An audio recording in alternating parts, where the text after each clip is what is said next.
میں کسی کو گھٹانا نہیں چاہتا. مولا علی ہے چوتھے نمبر پر, ان کا مقام کیا پوچھنا.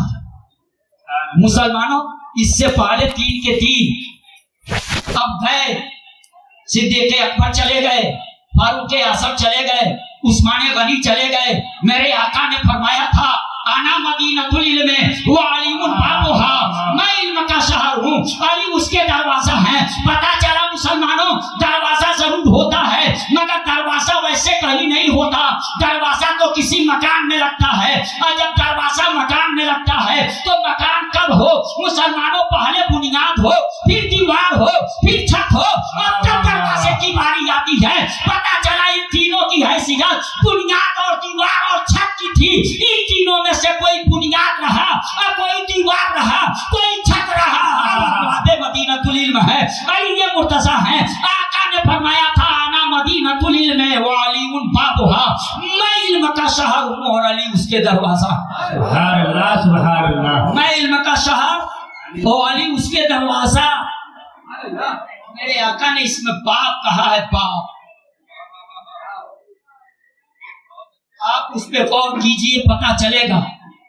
باب لکھیے بے, علی بے, یہی ہوگا نا, بیچ میں علی. آپ ادھر سے پڑھ لو, ادھر سے پڑھ لو, ادھر سے باپ, ادھر سے پڑھو, ادھر سے باپ, ادھر سے بھی باپ, ادھر سے بھی باپ. کھولو تو دروازہ, بند کرو تو دروازہ, اندر جاؤ تو دروازہ, باہر آؤ تو دروازہ. وہ دروازے سے نہیں ملو گے, اندر نہیں جا پاؤ گے. میرے آقا نے ایک لطیف اشارہ دیا تھا, وہ کہا تھا جو علی کا نہیں وہ میرا نہیں. پہلے علی کا بن جائے تب میرا بنے گا, اگر علی کا نہیں بنا تو میرا نہیں بن سکتا. پہلے علی کا بن جائے تب وہ میرا ہے, اور جو علی کا نہیں وہ میرا نہیں. جو علی سے نکل گیا وہ مجھ سے نکل گیا, جو علی سے مل گیا وہ مجھ سے مل گیا. رسول پاک صلی اللہ علیہ وسلم نے فرمایا انا مدینۃ العلم وعلی بابها, میں علم کا شہر ہوں, علی اس کے دروازہ. مگر دہلی کے دروازہ نہیں ہے, وہاں کے پارلیمنٹ ہاؤس کے دروازہ نہیں, شہر علم کے دروازہ. جو شہر علم کا دروازہ ہوگا اس کے علم کا اندازہ کون کر سکتا ہے؟ اس کے علم کا کوئی اندازہ کیسے لگا سکتا ہے؟ اب علم کا اندازہ لگاؤ. یہ علم ہی کا کمال تھا کہ مولا علی نے کہا میں بسم اللہ کے بے کے نقطے میں 30 پارہ قرآن دیکھتا ہوں. تو کہتے ہیں 30 پارہ قرآن سمیٹا نا تو سورہ فاتحہ. اور بات ہے کہ ہماری نظر نہیں دیکھ پاتی. کہا اس کو بھی سمیٹا تو بسم اللہ الرحمن الرحیم, اور اسے بھی سمیٹا تو بسم اللہ الرحمن الرحیم میں جو بے ہے وہ بے, اور اسے بھی سمیٹ دیا تو اس کے نیچے والا نقطہ. وہ یا اس نقطے کو پھیلایا تو بے, اور پھیلایا بسم اللہ الرحمن الرحیم, اسی کو پھیلایا سورہ فاتحہ, اسی کو پھیلایا 30 پارہ قرآن. اور جب سمیٹا تو بسم اللہ کی بے کا نقطہ ہو گیا. یعنی اسے پھیلا دو تو 30 پارہ قرآن اسی میں ہے, اور سمیٹ دو تو 30 پارہ قرآن اسی ایک نقطے کے اندر ہے. اب کہو گے ایک نقطے میں مولا علی اتنا کہنے کے بعد کہتے ہیں انا نقطہ تو تحت الباب, میں بے کا وہی نچلا نقطہ ہوں, میں بے کا وہی نچلا نقطہ ہوں. یہ کہا کر کے علی مرتضیٰ نے بتا دیا کہ علی مرتضیٰ کی ذات کو اگر پھیلا دو تو 30 پارہ قرآن سمجھ میں آ جائے, اور 30 پارہ قرآن کو سمیٹ دو تو علی مرتضیٰ کی ذات نظر. سبحان اللہ سبحان اللہ. وہ علی مرتضیٰ ہے مسلمانوں. اب کہو گے ایک نقطے میں 30 پارہ کیسے, تو کیوں نہیں آئے گا؟ پروردگار عالم نے آپ کو بھی ایک نقطہ دیا, اور کر لیجیے. آپ کی آنکھ میں ایک نقطہ, پوری آنکھ کا ڈھیرا نہیں دیکھتا.